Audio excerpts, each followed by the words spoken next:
Ya, bersama kami untuk membahas hal ini, kami hadirkan dua orang narasumber ya, Vita ya. Ini ada di Australia, Mas Diki Budiman. Selamat pagi Mas Diki, Assalamualaikum Mas. Waalaikumsalam, selamat pagi. Sehat ya Mas Diki ya? Mas Fadil, selamat alhamdulillah pagi. sehat. Baik, selamat dan pagi juga semua. ada Mas Riza Putranto, ini peneliti ahli ya, biologi molekular dari Lembaga Penelitian Biomolekular. Selamat pagi Mas Riza. Selamat pagi. Ya, terima kasih Mas sebelumnya. Saya ingin ke Mas Diki deh. Mas Diki, benar ya membaca di beberapa berita Australia yang notabene cukup dekat ya secara geografis dengan Indonesia sudah menemukan ada 2 kasus atau 2 pasien yang terjangkit VUI 2020-12/01 ini. Betul Mas Fadil, ini pasangan jadi couples ini baru pulang dari UK dan memang terdeteksi. Jadi di sini memang ketika masuk warga negara, kan yang boleh masuk hanya warga negara ataupun permanent resident. Nah ketika di karantina 2 minggu itu juga dilakukan tes ya, dan ditemukan hasil positif. Namun ada kecurigaan yang lain karena bersamaan.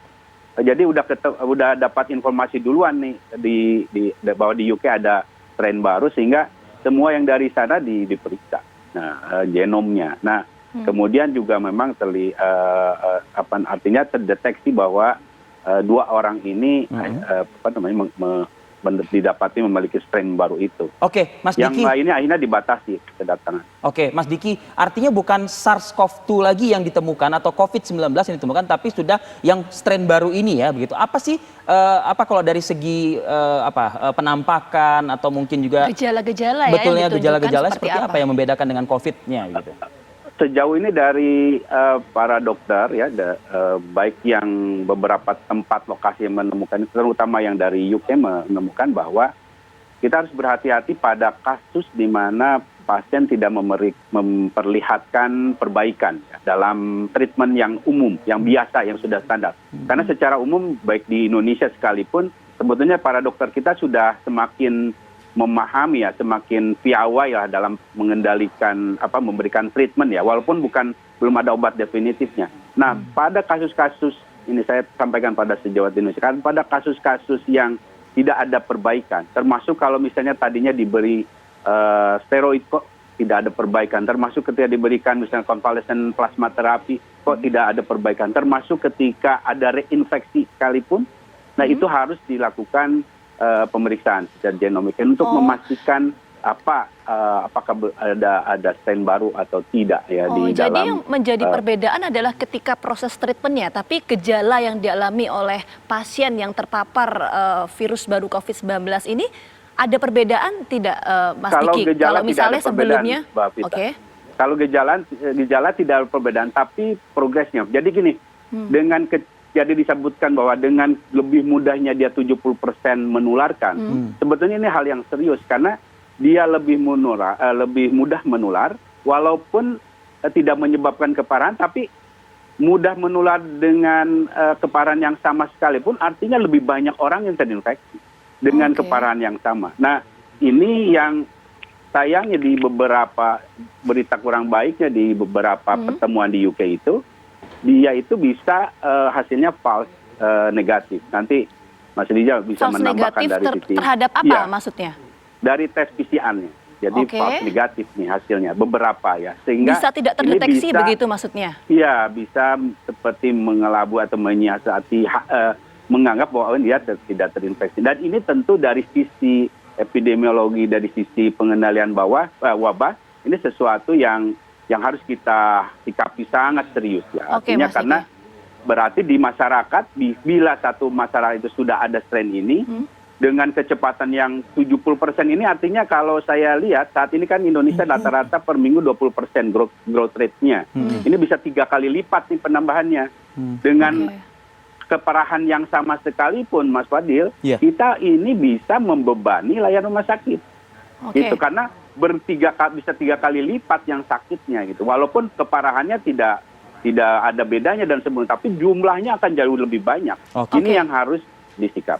Baik, saya ke Mas Riza Putranto juga ya, yang juga cukup menyebar juga tulisan Anda ya, Mas Riza, soal temuan varian baru atau strain baru virus corona ini. Ini apa sih Mas virus ini Mas? Jadi begini Mas, virus ini sebetulnya adalah virus yang ditemukan kira-kira pada bulan September lalu di Inggris ya. Jadi virus ini kenapa sebetulnya sampai membawa kekhawatiran? Karena umumnya kecepatan mutasi dari virus SARS-CoV-2 itu adalah 1 hingga 2 perubahan per bulan. Oke, itu maksudnya apa, Mas Riza? Jadi kira-kira kalau material genetik dari virus SARS-CoV-2 ini berjumlah 30.000 huruf begitu ya. Jadi terjadi perubahan 1 hingga 2 huruf tiap bulannya. Itu adalah kecepatan dari mutasi itu.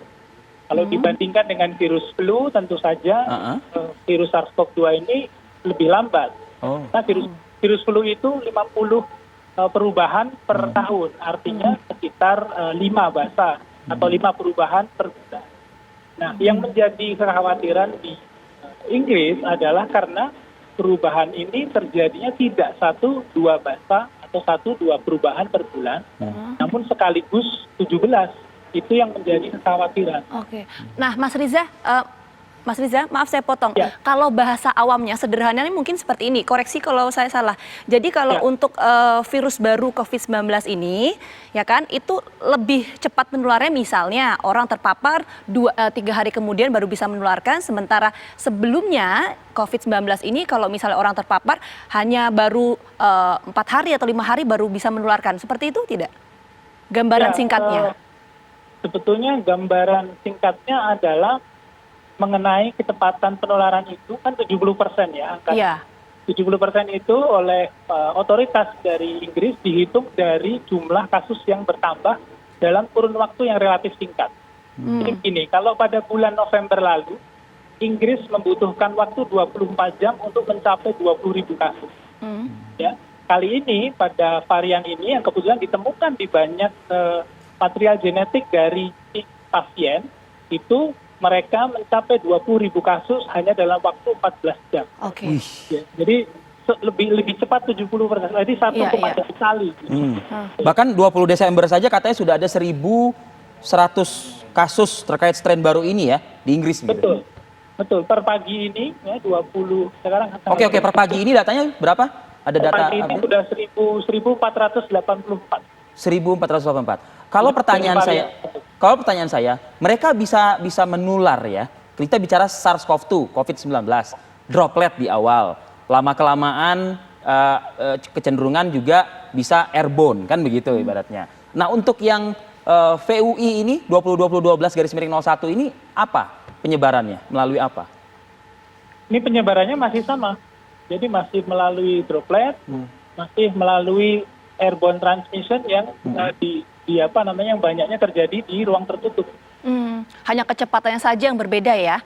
Kecepatannya saja, karena mutasinya merubah sebetulnya struktur dari virusnya untuk menjadi lebih mudah untuk tertular. Nah, kalau pakai bahasa pendek berarti virus ini ternyata belajar juga ya, dia mempelajari ya begitu ya, untuk membuat dia lebih canggih dan lebih mengerikan lagi begitu.